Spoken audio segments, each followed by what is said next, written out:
Where do you start with a story of such shocking incompetence and appalling depravity?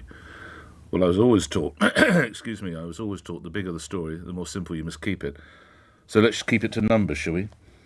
An elite Metropolitan Police officer waged a campaign and terror and humiliation against women for 20 years, committing 48 rapes to become one of the worst sex offenders in modern history.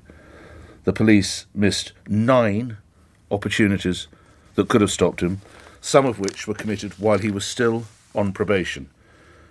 The final number, 6. It took the Met 6 hours yesterday for a statement to be issued by the Commissioner, Sir Mark Rowley.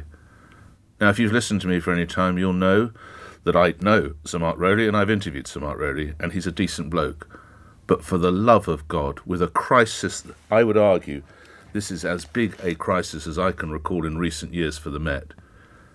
To take 6 hours to get a statement out? You must have known it was coming. You must have done. This is for the comms team, the communications team. You must have done some preparatory work. For 6 hours, there was this yawning silence and this lack of action, nothing like the same level as the lack of action on 9, count them, 9 opportunities they had to nick this man. He was known within the force, and I apologise, there's a very strong word coming up, but I cannot tell this story without telling you his police nickname. It speaks to the man as Dave the Bastard. That's what he was known as in police circles. If that doesn't give senior officers the idea of the sort of man, clearly he's a very physical man, and then time after time after time, you have different partners, not the same sexual partners, different partners come forward and say, he's abused me, he was violent, he assaulted me, or whatever. And on one occasion, you have, the police this is, they have every right to suspend him. They put him on restricted duties. This vile individual carried a gun. What more do the police need to know, the senior officers? Morning, yeah.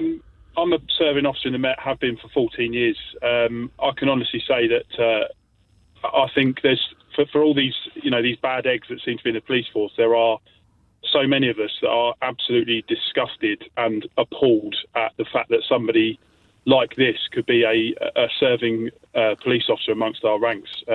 20 years. 20 years. Sorry? He was 20 years he was in the ranks, Steve. How did he get away with it for so long? Well, this is the thing.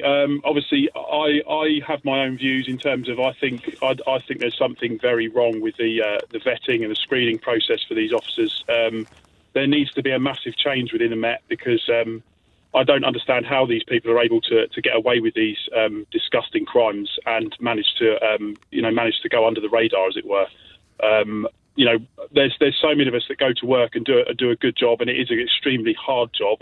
And we feel incredibly let down because when these things happen, I can completely understand why the public have the view they do of the police and certainly of the Met. But myself, I'm quite upset about it and disgusted that someone like this can get away with what he has done. Steve, I know it's not your real name, but you mentioned the vetting. How tough is the vetting? This is someone who was accused on a number of occasions of ABH, and on at least 2 occasions his bosses at the Met knew about it. It doesn't speak to great screening, Steve.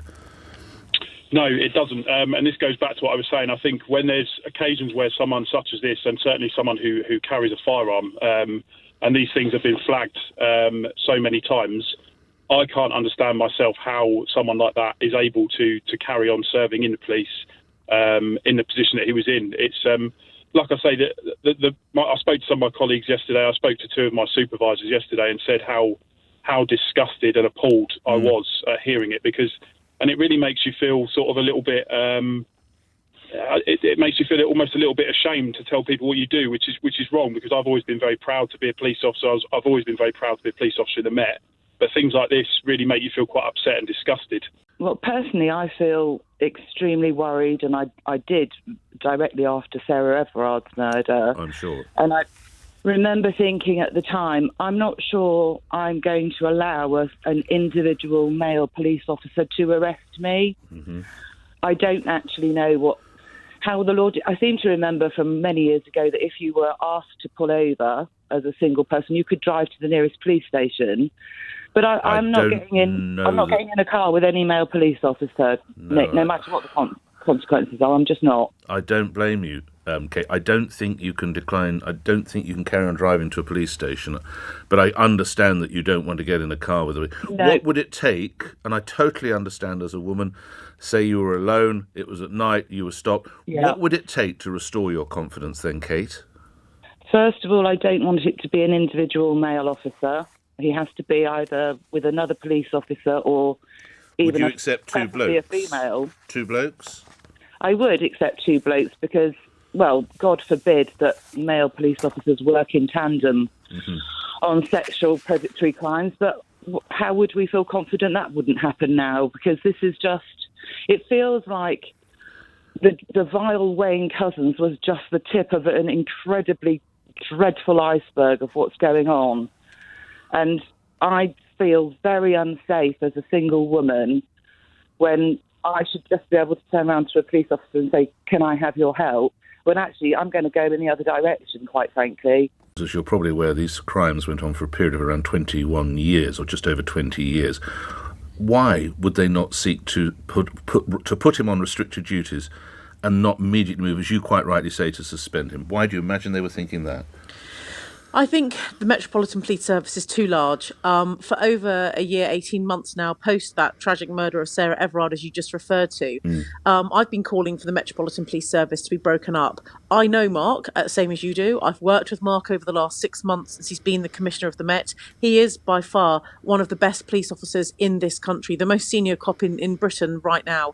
And I know he has integrity, and I know he has determination and focus to clear the Met up. But this is like turning the Titanic. This police force is the size of on average, five other police forces in the UK. It is absolutely enormous. And changing that culture from the top down, I'm not saying it can't be done. My question is, can it be done quick enough? And therefore, is it right and proper that we actually have 3 or 4 police forces that provide those services across London, to give them a proper chance to root out the bad people, to change the culture, to drive up standards, because their police standards department, their PSD department, is failing women. It's failing other victims too.